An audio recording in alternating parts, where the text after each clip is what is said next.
Welcome back to the channel where the stuff I build is not perfect. In fact, it is barely built right. Today we're talking about the wet bike, or more specifically, the engine of the wet bike, and trying to see if I can save this corroded, waterlogged engine. It's already out of the bike from the last video. Let's put it on the bench in the shed, dig into it. I'm going to start with pulling off the airbox. As you can see, there's already a lot of gravel and sea debris in there.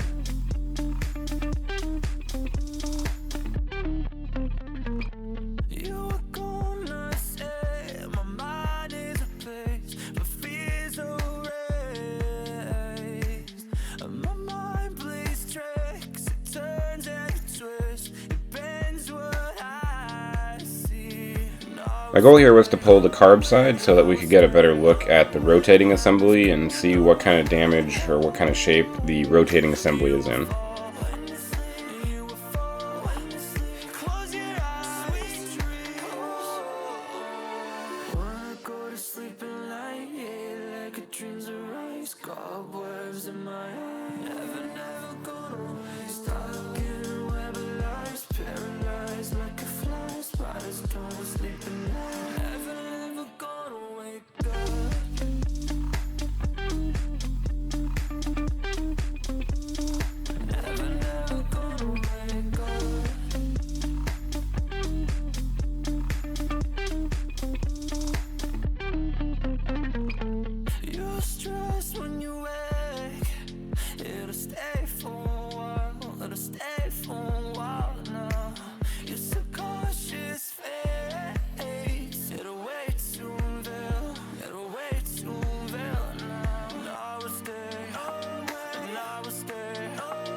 Pulling the carbs, here we get our first glimpse into the intake side. Might could be the real reason for your diarrhea, gas, bloating, stomach pain, or loose oily stools. I thought it was my stomach. People often do, but any of these symptoms could mean having a condition called exocrine pancreatic insufficiency, or EPI. With EPI, the pancreas doesn't release enough enzymes to break down. Gonna pull these other bits off and pull the head. I know that's not the right name for it, but whatever you two-stroke guys call these things.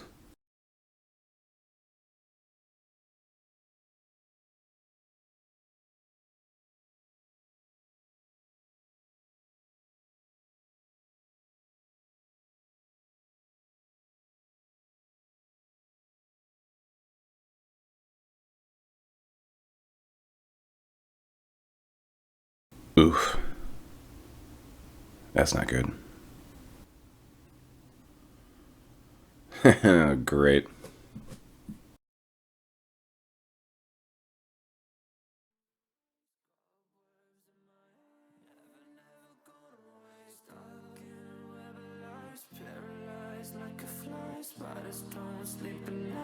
This is an interesting piece in this engine. I'm not quite sure what exactly this does. Somebody more knowledgeable than me, feel free to leave a comment.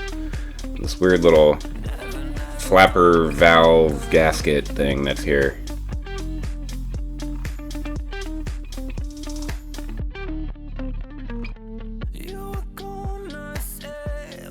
The backside of it kind of reminds me of those little like finger instruments. You just kind of like twing your finger out. You know what I'm talking about?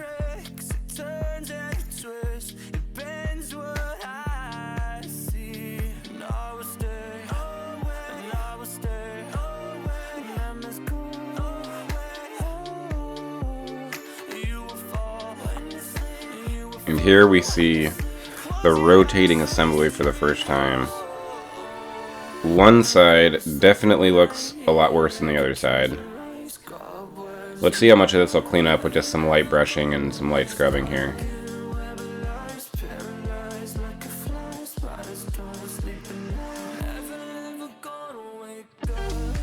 I'm going to pull off the starter and other accessories here, so I'm working with as bare of a block as possible.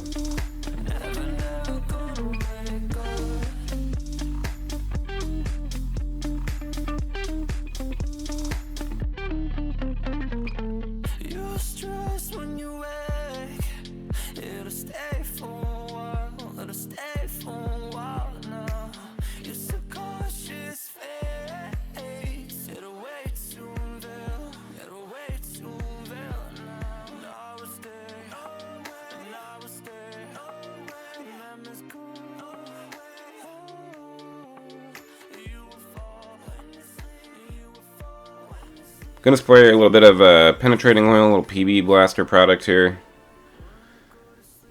At this point, my hope is fading a little bit. I'm not very optimistic, especially with that one side looking pretty caked up. I'm going to take a couple swings here, see if I can get any movement with the wood block against the rotating assembly. Nothing. Not even a smidge.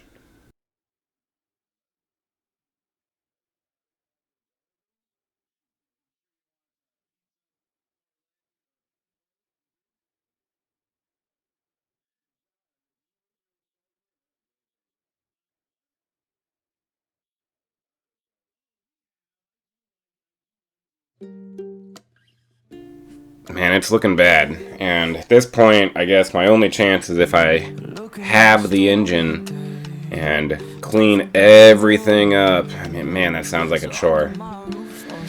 I gotta get this flywheel off first. In order to do that, the two halves won't come apart unless that shield around the flywheel is removed. So I've heard this is a chore. I'm gonna see if I can get it off.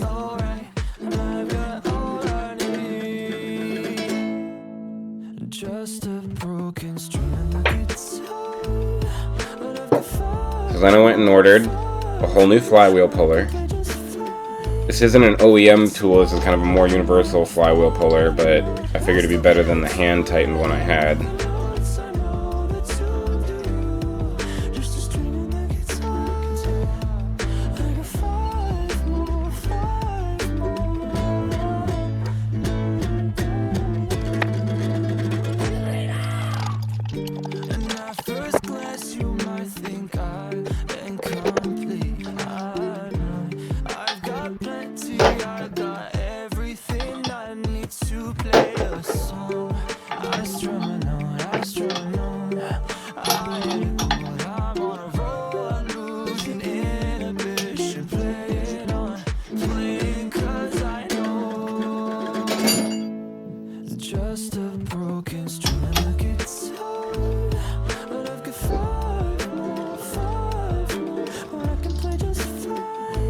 Man, it does not want to come at all. I'm going to put some power on this. This is not recommended. This is not how this tool is supposed to be used. I'm standing off to the side in case something lets go here. I've got my safety glasses on. I'm just trying to drive a little extra pressure on that. It is not budging.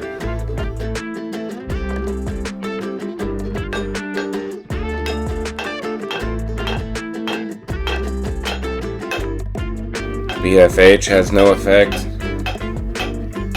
And at this point I'm starting to bend my brand new flywheel puller. Okay.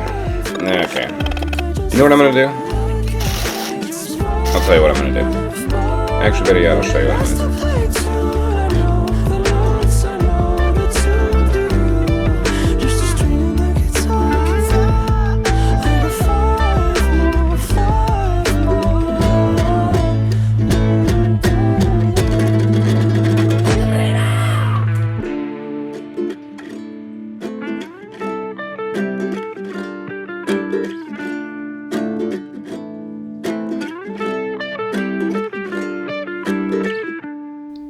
Let me scroll through here for a little while.